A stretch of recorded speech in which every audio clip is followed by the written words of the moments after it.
Good morning, children. Welcome back in your history class, and I hope that you all are fit and fine, feeling happy and healthy. Children, as you know that मैं आशा करती हूँ कि आपने अच्छे से exam दिया होगा और मैं ये भी आशा करती हूँ कि आप अच्छे मार्क्स भी आपको मिलेंगे क्योंकि आपने अच्छे से पढ़कर एग्ज़ाम दिया होगा और ये आपके लिए पहला अवसर था जब आप ऑनलाइन एग्ज़ाम दे रहे थे।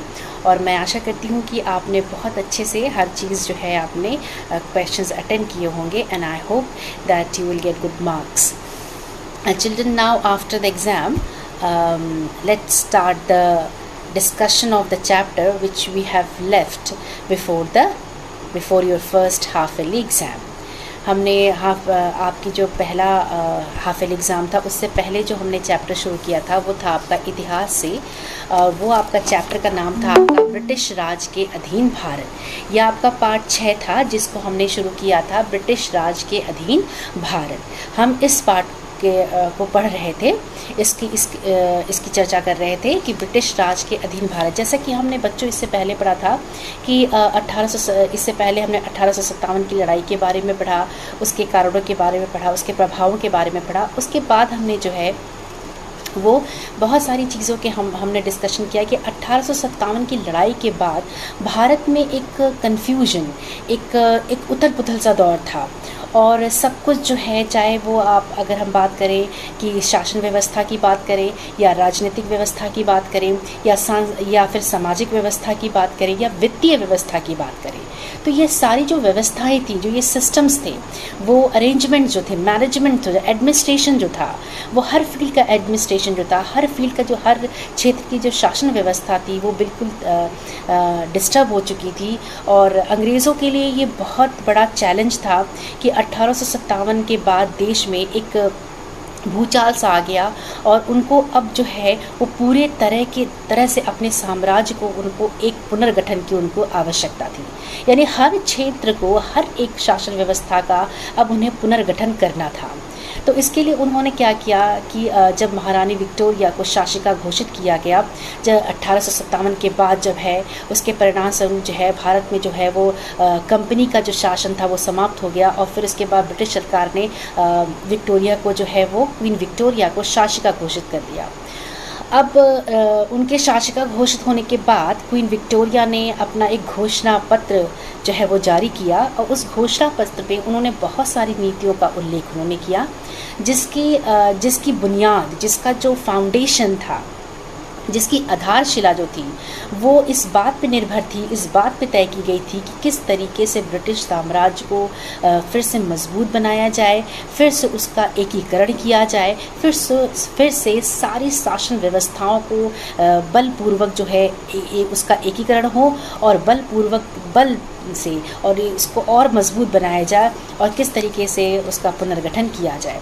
उन सारी नीतियों का जो सारांश था वो इसी बात पर जो है वो केंद्रित था कि ब्रिटिश साम्राज्य को पुनः मजबूती देना और ब्रिटिश साम्राज्य का और ज़्यादा विस्तार होना और ब्रिटिश साम्राज्य को जो है एक तरह से कह सकते हैं कि उसका पुनर्गठन होना और वो पुनर्गठन जो है वो और मजबूत हो और सफल हो.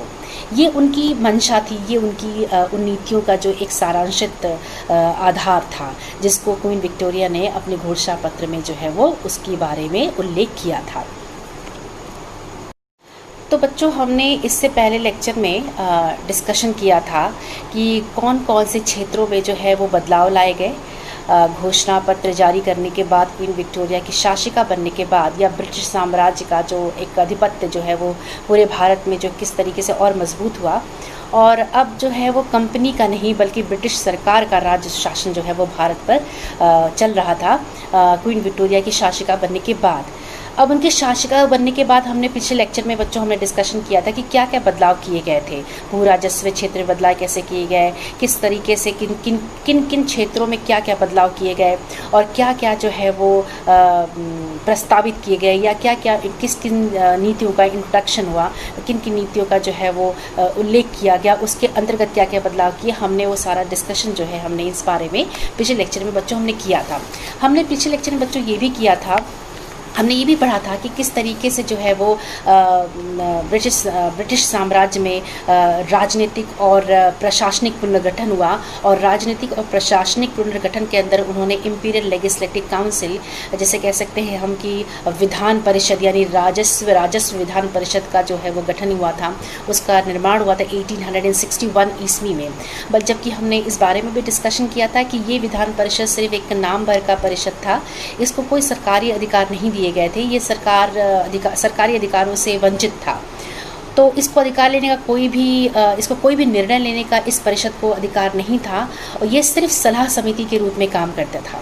लेकिन फिर बाद में क्या हुआ कि इम्पीरियल लेजिस्लेटिव काउंसिल जो है वो बाद में इंडियन काउंसिल एक्ट जब हुआ, फिर दोबारा जो है 1892 में इंडियन काउंसिल एक्ट को इंट्रोड्यूस किया गया, उसको बनाया गया, उसको लाया गया ब्रिटिश साम्राज्य के अंतर्गत। और ये 1892 का जो काउंसिल एक्ट था वो उस इम्पीरियल लेजिस्लेटिव काउंसिल यानी राजस्व विधान परिषद से अलग था, क्योंकि इसमें जो था, इसमें इनके सदस्य जो इनके सदस्य थे, इस काउंसिल एक्ट के जो सदस्य थे, उनको पूरी तरीके से अधिकार दिए गए थे कि वो सरकारी फैसलों पर अपना अधिकार ले सके, या सरकारी फैसले लेने का उनको पूरा अधिकार था।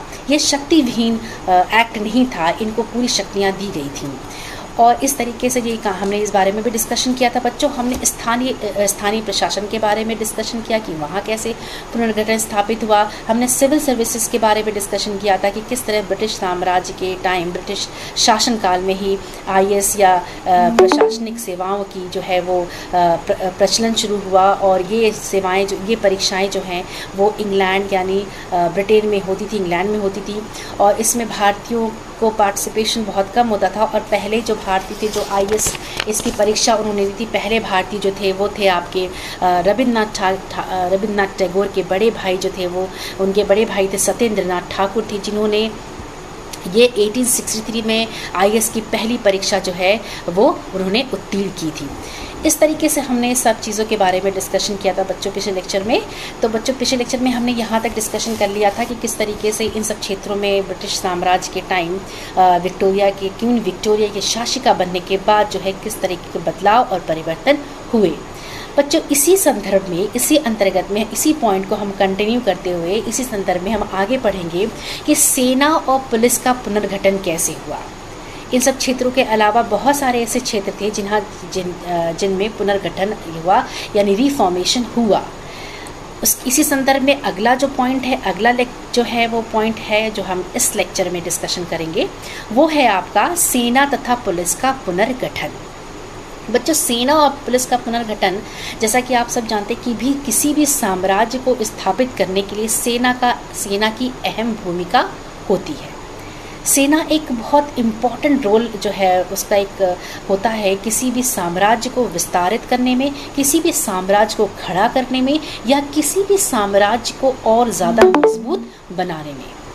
तो यहाँ भी ब्रिटिश सरकार को एक बहुत बड़ा धक्का लगा था, क्योंकि 1857 के बाद जो है बहुत सारे क्षेत्र अगर उथल पुथल हुए थे, तो सेना और पुलिस की व्यवस्था भी डिस्टर्ब हुई थी, उसमें भी जो है वो बहुत सारी चीज़ें जो हैं वो बिगड़ चुकी थी। और इसलिए ब्रिटिश सरकार को अब सेना का भी पुनर्गठन करना था और पुलिस व्यवस्था का भी पुनर्गठन करना था। और 1857 के बाद जो है ये पुनर्गठन की जो प्रक्रिया थी, उसके अंदर सेना का जो पुनर्गठन हुआ और पुलिस का भी पुनर्गठन हुआ। और 1857 के पहले अगर हम बात करें तो चेन्नई, मुंबई और जैसे बंगाल में चेन्नई में, जिसको हम मद्रास कहते थे पहले, और फिर इसके बाद हम कह सकते हैं कि पहले हम बम्बई कहते थे, अब मुंबई कहते हैं। वहाँ पे जो सेना थी, जो इन प्रांतों की अलग अलग अपनी सेनाएं थी, और ये सेनाएं जो है वो स्वतंत्र रूप से अपना कार्य करती थी। लेकिन 1857 के बाद 1893 में इनका एकीकरण कर दिया गया, इनको एक साथ जोड़ दिया गया, इनका यूनिफिकेशन कर दिया गया। यानी इन सेना यानी बंगाल के, चेन्नई के और मुंबई के, यानी बंगाल, मद्रास और बम्बई यानी मुंबई, इन तीनों प्रांतों की अपनी अलग अलग सेना थी। ऐसे बहुत सारे प्रांत थे जिनकी अपनी अलग अलग सेनाएं थी। तो इन प्रांतों की जो सेनाएं थीं उनका 1857 से पूर्व जो है वो अलग स्वतंत्र रूप से अपना कार्य करती थी, लेकिन 1893 में इन प्रांतों की सेनाओं का क्या हुआ, एकीकरण कर दिया गया, यानी इन सेनाओं को एक दूसरे से कनेक्ट कर दिया गया, मिला दिया गया, जिसको इंग्लिश में हम कह सकते हैं कि यूनिफिकेशन उनका कर दिया गया। अब जो है अब ये जो सेनाएं, जो एकीकरण था वो ब्रिटिश सेना अध्यक्ष के अधीन रहा, यानी ये जो एकीकृत सेना थी, जो यूनिफाइड आर्मी थी, जो यूनिफाइड सोल्जर की जो ट्रुप थी, जो आर्मी थी, वो ब्रिटिश सेना के अध्यक्ष के अधीन थी, यानी उसके ब्रिटिश सेना के जो अध्यक्ष थे उनके अधीन जो है ये सेना, ये जो है वो आर्मी वो काम करती थी। अब जो है इसमें यूरोपीय जो सैनिक थे उनका अनुपात जो था, उनका रेशियो जो था वो भारतीय सैनिकों से कहीं ज़्यादा अधिक था। और आप कह सकते हैं कि जो सैनिक थे वो सूबेदार के पद से ऊपर उनकी नियुक्ति नहीं होती थी, और जो है कह सकते हैं कि और ये व्यवस्था कैसी थी, जो ये व्यवस्था यानी जो भारतीय सैनिक थे वो सूबेदार तक ही पद जो है वो पा सकते थे, उससे ऊंचे उनकी पदों की उनकी नियुक्ति नहीं होती थी। और ये व्यवस्था, ये सिचुएशन जो थी 1914 तक चली, प्रथम विश्व युद्ध के शुरू होने तक ये व्यवस्था जो थी वो भारत में ब्रिटिश शासन के सेना और पुलिस पुनर्गठन के दौरान थी। अब बच्चों, पुलिस संगठन में क्या था, पुलिस संगठन के अभी पुनर्गठन हुआ, वहाँ भी बहुत सारी चीज़ें जो हैं वो बदलाव किए गए। जैसे पुलिस में दरोगा का जो पद था वो भारतीयों के लिए था, और जो पुलिस अधीक्षक थे उसका पद जो था वो ब्रिटिश और यूरोपीय सैनिकों के लिए था।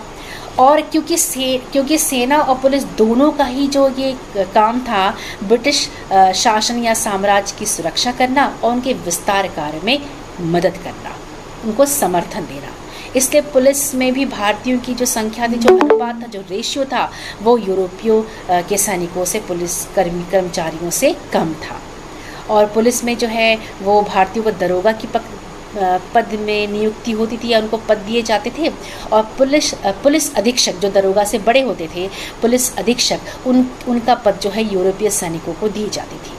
तो ये सब चीज़ें जो थी वो पुनर्गठन सेना और पुलिस में रिफॉर्मेशन हुआ। लेकिन आप देखेंगे कि दोनों ही क्षेत्रों में भारतीयों का जो अनुपात था वो कम था, उनका जो नंबर थी, उनकी जो संख्या थी वो कम थी इन कंपैरिजन टू, अगर तुलना करें यूरोपीय सैनिकों से, तो हर क्षेत्र में भारतीयों की जो संख्या थी वो कम थी। ये तो था बच्चों सेना और पुलिस का पुनर्गठन। अगला है आपका न्यायिक संगठन। अब न्यायिक संगठन में बात करें तो भारत की जो न्याय की जो पारंपरिक प्रणाली थी वो पारंपरिक से या पारंपरिक तौर से, ट्रेडिशनल वे से जो है वो शुरू से चली आ रही थी, उसमें कोई बदलाव नहीं किए गए थे। और फिर बहुत सारे ऐसे कानून थे जो शास्त्रों या शाही कानून या शरीयत के अनुसार या शास्त्रों के अनुसार या उनके एक अपने अलग कानून के अनुसार जो है वो न्याय प्रणाली जो है वो चली आ रही थी, उसमें कोई बदलाव नहीं थे। और जो है आम तौर पे जो ये प्रचलित कानून थे वो शुरू में तो अंग्रेज़ जो थे, वो ब्रिटिशर्स जो थे, वो उन्होंने इस कानून को आमतौर पे लागू किया और वो भी उनका अनुसरण करते, फॉलो करते रहे, और बहुत ज़्यादा उस पर उन्होंने बदलाव नहीं किए। लेकिन बाद में क्या हुआ, जब इनकी सारी व्यवस्था उथल पुथल हो गई, या इन्होंने जब पुनर्गठन का जो प्रक्रिया थी, जब उन्होंने ये शुरू किया, तो ये न्यायिक व्यवस्था को भी उन्होंने बदला। यानी जो पारंपरिक न्याय व्यवस्था थी या प्रणाली थी, उसको उन्होंने उसमें भी बदलाव किए। यानी उन्होंने क्या किया, धीरे धीरे नई कानून प्रणाली का प्रचलन किया, उनको इंट्रोड्यूस किया, और जो है एक कानून को एक संहिताबद्ध कर दिया, यानी उनका कानून को जो है वो कोड में इस्तेमाल किया। यानी उन्होंने क्या किया, कानून को एक दायरे में बांध दिया, एक लिमिटेशन में बांध दिया कि अगर कानून जो है वो किसी की इच्छा पर, किसी के मनमाने ढंग पर आधारित नहीं हो सकती है। कानून जो है वो एक संवैधानिक तौर से, एक संवैधानिक तरीके से जो है वो लागू होना चाहिए, जिसमें हर आदमी जो है वो कानून की नज़र में, कानून की दृष्टि में बराबर। और अगर कानून किसी शासक, किसी राजा या किसी एक पर्सन किसी एक व्यक्ति के इच्छाओं पे आधारित होगा तो उसमें भेदभाव की प्रवृत्ति जो है वो ज़्यादा दिखेगी। तो इस तरह की जो चीज़ें थी कानून, इस तरह के कानून को अंग्रेज़ों ने जो है वो बंद किया, समाप्त किया और एक संवैधानिक, एक जो कह सकते हैं कि आप कह सकते हैं कि ऐसा कानून उन्होंने प्रचलन में ले आए जो शासक की इच्छा पे आधारित नहीं था, बल्कि किस पे आधारित था, शासन के आधारित था, यानी शासन की नीतियों के पे आधारित था। तो बच्चों इस तरह की चीज़ें थी। अब क्या था, अब कानून की निगाह में सारे व्यक्ति जो थे वो बराबर थे।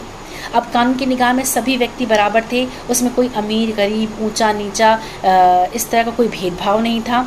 और जो है, और पहले की जो न्याय प्रणाली थी वो एक कह सकते हैं कि भेदभाव से ग्रसित थी। यानी अगर कोई अमीर व्यक्ति कोई क्राइम कर देता था, कोई अपराध कर देता था, तो उसकी सज़ा जो थी वो लोअर सेक्शन यानी निम्न वर्ग के लोग से थोड़ी भिन्न थी। यानी अमीर व्यक्ति को अलग, एक ही क्राइम अगर कोई एक क्राइम, कोई एक जो अपराध, अगर वही अपराध जो है वो एक अमीर आदमी करता है और वही अपराध एक गरीब आदमी करता है, तो दोनों की सज़ाएं जो थी वो एक दूसरे से भिन्न थी। तो इस तरह का भेदभाव भी था। तो इस तरह के जो भेदभाव वाली जो कानून प्रणाली थी वो अंग्रेज़ों ने समाप्त की और कानून व्यवस्था को शासन पे आधारित किया, शासन की नीतियों पे आधारित किया। तो बच्चों ये था आपका न्यायिक पुनर्गठन, यानी न्यायिक व्यवस्थाओं का पुनर्गठन। अब बच्चों जो है हम पढ़ेंगे आगे वित्तीय प्रशासन, यानी वित्तीय प्रशासन, यानी आप कह सकते हैं कि रेवेन्यू एडमिनिस्ट्रेशन, या हम कह सकते हैं कि फाइनेंशियल एडमिनिस्ट्रेशन, जो जिसमें लेखा जोखा या कहाँ का इन्वेस्टमेंट कहाँ गया, कहाँ क्या पैसा, कितना धन का किस क्षेत्र में खर्च हुआ, कितना धन किस में जो है लगा, इस तरह के रिकॉर्ड्स, इस तरह के डॉक्यूमेंट, इस तरह के जो लेखा जोखा जो था, इस तरह का प्रशासन देखता था। अब बच्चों 1857 ईस्वी के बाद, जैसे कि हमने आपको बताया कि देश की व्यवस्था ही बिल्कुल उथल पुथल हो गई थी। ब्रिटिश साम्राज्य जो है वो एक तरह से हिल गया था और अब ब्रिटिश साम्राज्य के समझ में आ गया था कि उनको क्या करना है। तो उन्होंने पुनर्गठन का जो प्रक्रिया है वो शुरू कर दी। तो इसी संदर्भ में उन्होंने वित्तीय प्रशासन में भी बदलाव ले आए, यानी 1857 के बाद वित्तीय प्रशासन का पुनर्गठन भी किया गया और 1860 में बजट की व्यवस्था शुरू की गई। उससे पहले बजट की व्यवस्था शुरू नहीं की गई थी। यानी 1860 में बजट जो है उसका अरेंजमेंट, वो सिस्टम, बजट सिस्टम जो है, बजट की व्यवस्था शुरू की गई।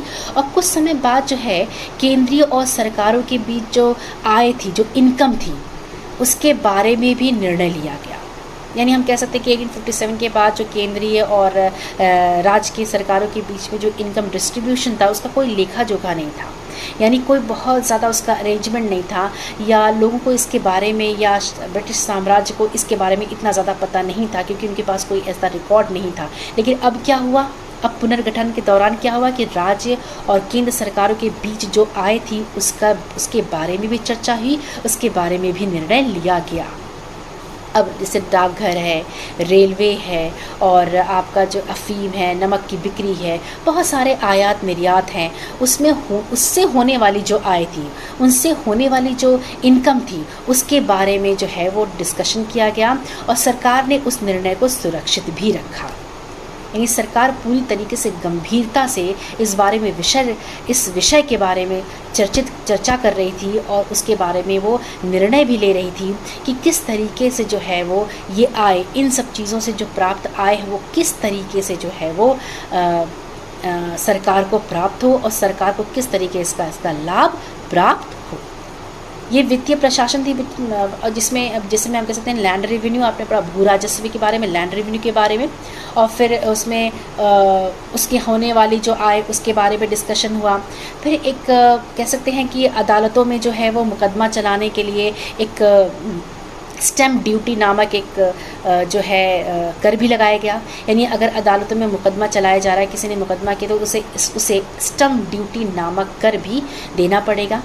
तो इस तरीके से 1892 का जो अधिनियम था, जिसमें आपने इंडियन काउंसिल एक्ट का जो अधिनियम था, 1892 का जो अधिनियम था, उसके अंतर्गत विधान परिषद के जो सदस्य थे उनको ये अधिकार दिया गया कि वो बजट पे राय मशवरा करें, बजट पे वो निर्णय लें, बजट पे वो विचार विमर्श करें और उसके बारे में वो सोचें और उसके बारे में वो निर्णय ले सके। उनको ये अधिकार दिया गया 1892 के अधिनियम इंडियन काउंसिल एक्ट के थ्रू।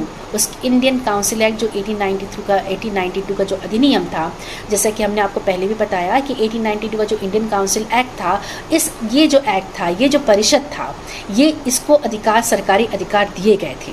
और इससे पहले 1861 में जो इंपीरियल लेजिस्लेटिव काउंसिल था उसमें सरकारी अधिकार नहीं दिए गए थे, वो सरकार अधिकार विहीन था, परिषद था। वो सिर्फ सलाह दे सकता था, अधिकार किसी निर्णय को लेने का वो अधिकृत नहीं था। लेकिन इन 1892 का जो अधिनियम था उसमें सरकारी फैसले लेने का सदस्यों को अधिकार दिया गया था। और इसी अधिनियम के थ्रू संदर्भ में जो है, इसमें जो है जो केंद्रीय जो विधान परिषद के जो सदस्य थे उनको ये अधिकार दिया गया कि वो बजट पे विचार विमर्श करें और बजट पे अपनी राय दें और बजट पे जो है वो महत्वपूर्ण फैसले या निर्णय भी ले सकेंगे। तो इस तरह के अधिकार उनको दिए गए थे। तो बच्चों आज हम यहीं तक पढ़ेंगे, आगे फिर हम अगले लेक्चर में हम नेक्स्ट शीर्षक जो है वो डिस्कशन करेंगे। तो बच्चों आप एग्ज़ाम के बाद जो है ये आपका पहला लेक्चर होगा, तो आप बहुत अच्छे से इसको देखिएगा एंड आई होप दैट कि आप अच्छे से इसको पढ़ेंगे और वीडियो आप ज़रूर देखेंगे। और अब अगले लेक्चर में बच्चों हम जो है नेक्स्ट पॉइंट जो है वो शुरू करेंगे। सो आज हम यही बंद करते हैं। So take care of your self and your family. Good bye.